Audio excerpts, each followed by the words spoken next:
and welcome to Trailer Park, the movie review show that focuses on the trailers of the movies. I am your host, Richard Barlow, and we have a very exciting show for you today. I am going to be talking about the new trailer for 007 No Time to Kill. Going to be talking about some sequels that didn't quite make it into production, and I'll be reviewing the film Knives Out. So, let's just get right into it, and let's take a look at the trailer for No Time to Die.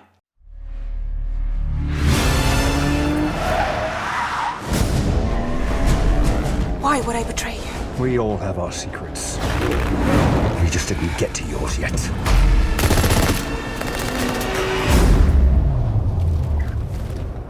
Okay, so we have the first trailer for the new James Bond movie, No Time to Kill. And as a trailer, this really does a good job. It shows us all the James Bond action we want. It shows us some intrigue into the new villain and what's going on in James Bond's life. But still, even though the trailer does well, I'm only half excited for this one. The world is arming faster than we can respond. Where's 007? I need a favor, brother. You're the only one I trust for this. I didn't realize until this trailer came out how scarred I was by Spectre when it came out, the previous movie in the James Bond franchise, and how bad it was. Because I was really excited when I heard this new Bond, and it was still Daniel Craig. I love him as Bond. So when the new movie was coming, I was really excited. But then watching this trailer, I just didn't feel that excitement. It kind of just brought me back to Spectre, and I wasn't let down by the trailer. Like I said, it's a good trailer, but it just wasn't doing it for me. And I think a lot of the problem is this movie, it's relying a lot on people caring about Spectre in order for this movie to have an impact, or this trailer to have an impact. And I think that's a big problem because Spectre wasn't good at all. And so the one female character, the blonde woman, Madeline, she is from Spectre, and she has obviously a big part in that. The problem is, I don't really remember Spectre at all, because I saw it once, it was really bad, and I didn't watch it again, and it was just boring and forgettable. So to have this movie, to have its intrigue come from plot lines of Spectre, I think might be a mistake, because I don't think I'm the only one who didn't enjoy that movie. Almost everyone I talked to after I saw it said the same thing. It was boring, it's forgettable, and I don't think many people have watched it since. I mean, I'm sure it does have some sort of following, and there are some fans of it, but for the most part, it let everyone down. So to have this movie kind of based on the continuity of that movie, I think might hurt them. The world's moved on, Commander Bond. You were 00? 2 years. So stay in your lane. You get in my way, I will put a bullet in your knee. The one that works. It does do things well. Like I said, this is still a good trailer. It's just kind of how Spectre hurt me, and that's why I'm not that excited, because Rami Malek does look like a good villain, and I think he, as an actor, makes for a great Bond villain. So the casting of him, I think, is fantastic. But that's exactly what I thought about Christoph Waltz, who is also returning in this one. You know, Christoph Waltz was almost born to be a Bond villain. When he was cast in Spectre, I thought, yes, that is the most perfect thing that could ever happen, is casting Christoph Waltz as a Bond villain. And then the movie came, and it sucked. So just having Rami Malek look like a good villain in this trailer, that's not enough to excite me about this movie, where it might have been in the past. But just given what Spectre gave us, there's almost no winning for this trailer, because I thought they had a perfect Bond movie in Spectre, and they didn't. Name? Bond. James Bond. So you're not dead? Hello, Q. I've missed you. It's the most valuable asset this country has. If you feel yourself losing control, I'm not going to lose control. James, you gave up everything for her. When her secret finds its way out, it'll be the death of him. This movie has Ana de Armas. I'm probably butchering that name. I love her, and her and Daniel Craig just did Knives Out together, which we'll talk about later. So hopefully they got good chemistry. They've been working together for a while. I like their chemistry in Knives Out, but we'll talk about that later. So I am excited to see her. I like to see her in more. She's kind of an up-and-comer, and I'm really excited to have her involved in this. And just the cast overall, like I was talking about Rami Malek, it is a really good cast, and it does look like there's some really good emotional beats in this movie and some great action. So I will give it that. If it wasn't for Spectre, I think I would be extremely excited for this. What is it? You don't know what this is. James Bond. License to Kill. History of violence. I could be speaking to my own reflection. Only your skills die with your body. Mine will survive long after I'm gone. History isn't kind to men who play God. The thing I think I'm most interested to see in this movie is how they treat the character played by Lashana Lynch. She's a new 00, and I'm wondering if, because there were rumors for a while that this James Bond movie was going to be featuring a 007 played by an African-American woman. And that ended up just being a rumor, and maybe it was kind of going to be the case until Daniel Craig finally signed on. But I'm wondering if that rumor came from her being cast as a 00, or if it really is going to be the franchise moving forward, if this movie kind of sets her up as the new 007. Maybe she'll take on the code name of 007. Maybe she's a 00 agent herself, so maybe she'll have her own number. I think, though, if she is going to carry on the franchise, they'll give her the 007 title. So I'm really interested to see if that rumor was strictly just a rumor because of her casting in this, or if they use her going forward and she kind of becomes the franchise leader. I'm fine either way, but it depends on what this movie gives us. If her performance is great and she's a compelling character, then absolutely, let's move on with her. But if she isn't given much in this, or she's kind of an underdeveloped character, not even necessarily underdeveloped, but like, this movie has to really make us care about her if it's going to be her moving forward. I don't know if that's the case, because it could have just been a rumor. But if it is, then I'm really interested to see what happens with her character in this movie. Obviously, we'll know if she's killed off in this movie. That's not going to happen. But I'm interested to see where they go with her character, and if it is kind of leading towards maybe her taking on the franchise in the future.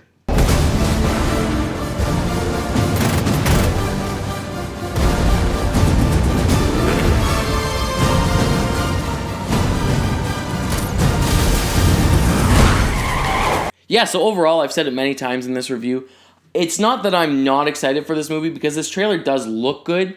It's just that I'm very, very hesitant because of Spectre, because that movie looked great and then it was garbage. So this one, it can look fantastic, but we don't know what we're getting until we get there, and the Bond franchise has tricked us before. And this one almost upsets me, because they're going to make me watch Spectre again. In order to get things in this movie, I have to go back and watch Spectre, and I don't want to do that. So I'm a little mad at them for making me do that. But whatever. It is what it is. Hopefully this movie is as good as the trailer looks. But I have my doubts. But we'll just have to wait and see.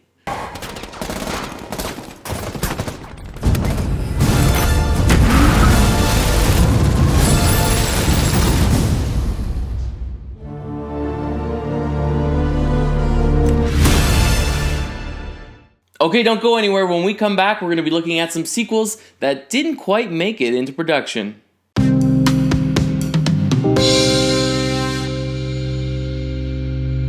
How long is the longest trailer ever made? Is it A, 30 minutes, B, 3.5 hours, or C, 7 hours?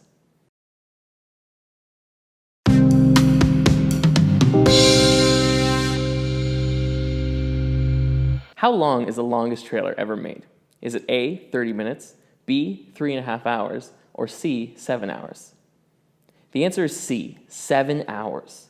In 2016, a 7-hour trailer was made for Anders Wamberg's experimental film, Ambiance. The movie as a whole ran at an astonishing 720 hours.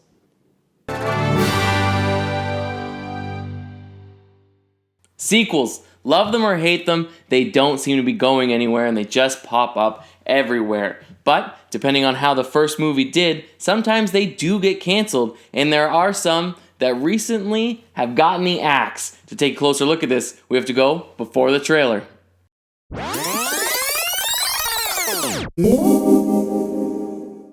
Dr. Sleep was slated to have a sequel, and after how the movie performed at the box office, it has been canceled. And I think, if I'm not mistaken, it was slated to have a couple sequels. They kind of wanted to make a franchise out of this. And just the way the movie performed at the box office, they have shut that down. Now, you wouldn't call this movie a flop. It didn't perform poorly at the box office, just not as well as I think the studio had hoped.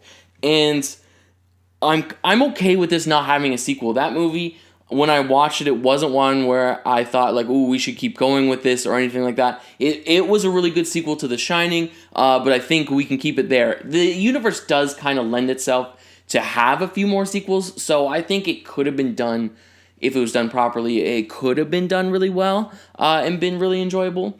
But for this one not to have a sequel, I think is better than it becoming a franchise. Especially because Dr. Sleep and The Shining are obviously based on Stephen King novels. And then going past that, they were going to be writing them themselves and making them completely original. And that gets really dangerous when going from adapted works to original works. A lot of times there's kind of a mix-up in there where it just doesn't have the same feel. And the world kind of doesn't feel the same.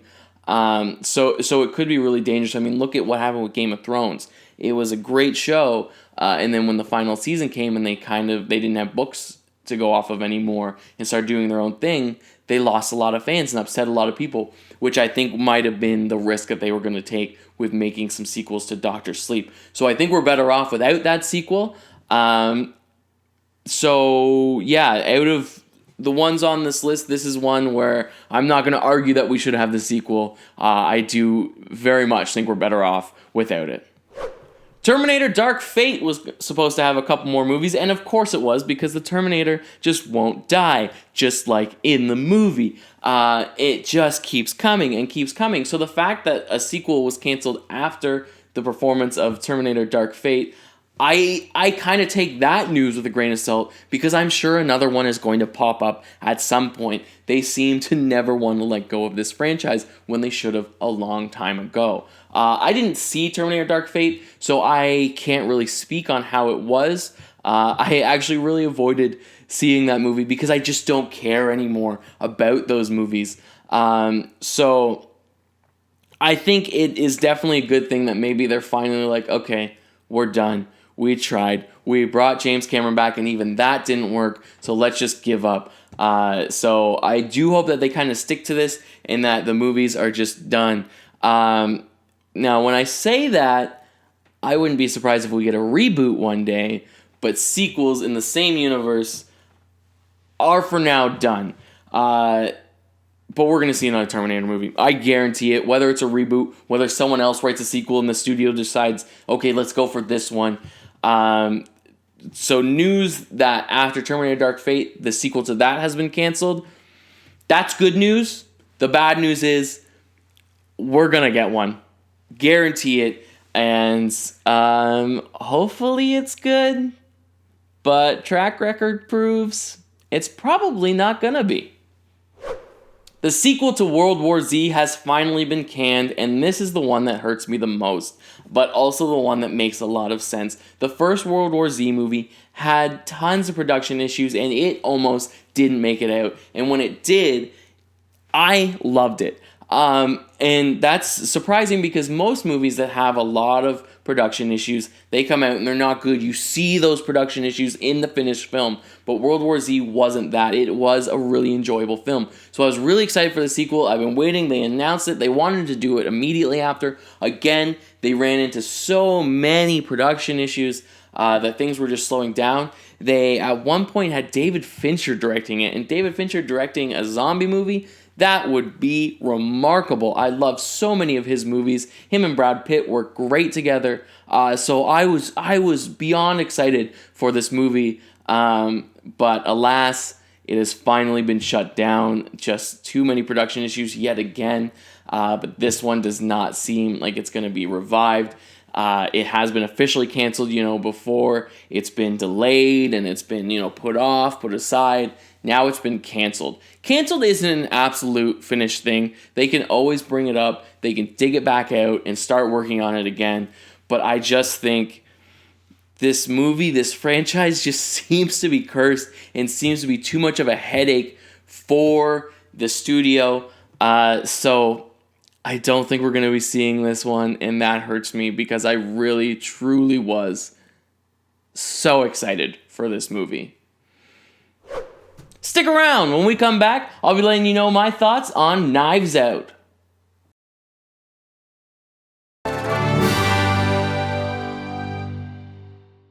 Knives Out is a new murder mystery that's out in theaters right now, and I gotta say, it's a really good movie. Harlan started out with a Rusty Smith Corona and built himself into one of the best-selling mystery writers of all time. 30 languages, over 80 million copies sold. You guys fans? I mean, I don't do much fiction reading myself. Big fan. I'm a big fan. So this movie, if you haven't heard of it, it is just like a classic whodunit murder mystery, kind of in like an Agatha Christie kind of style. And that's exactly how the trailer looks. I didn't review the trailer because I forget another bigger trailer came out just around the same time as it, so I didn't get a chance to review it. But the trailer really presented it as a classic whodunit, and then when you go to see the movie, the trailer did not mislead us at all. It did a really good job, and this is a classic whodunit, but with a really good, not necessarily modern twist, but just a twist to classic whodunits. It kind of does something new with it. So I really did like that. Who is that guy? Mr. Blanc is a private investigator of great renown.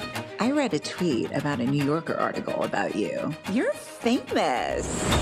The night of his demise, the family had gathered to celebrate your father's 85th birthday. And your son, Ransom, did he attend as well? Yes, but he left early. I think Linda was upset. Walt would get a little Irish courage in him. He'd get into it with Harlan. What? Richard said what? This review is going to be really hard to do without giving away any spoilers. It's quite difficult to review a whodunit without giving anything away. So this might be short. But what I will say that I kind of was leading to before is that I really like this movie. Whodunits, especially like classic whodunits, like the Agatha Christie, Murder on the Orient Express, Mousetrap, all of those kind of whodunits. It's not that they're predictable, because the whole point is that you don't know who did it, and it wants you guessing the whole time. But kind of the formula is predictable in that, everyone is in this one place and they all have their own motives and everything. And this one does do that, so it really stays true to the genre. But then, again, trying not to give anything away, it really does mix it up and kind of keeps you guessing in a different way than a classic murder mystery would. So I really enjoyed that, because I was expecting to be kind of trying to figure it out the whole way around and putting clues together and stuff like that. But this one just does it in a different way. Halfway through the movie, it kind of throws not a twist at you, but just like something new into the mix, and it's kind of like, oh, this is different. This is not what I was ready for, not what I was expecting, but in a good way. It doesn't like completely change genres or anything like that. It still stays a murder mystery, but the mystery is kind of different than what you expect, which is fantastic with these kind of movies. It's exactly what you want. You don't want it formulaic, and you don't want it predictable, and this movie does a really good job at that. Are you baiting me, detective? Attempting to be thorough so we can figure out the manner of death. You mean if someone killed him? You think one of us, one of his family, Walt killed him? Mr. Blanc, I just buried my father, who committed suicide. Why are you here?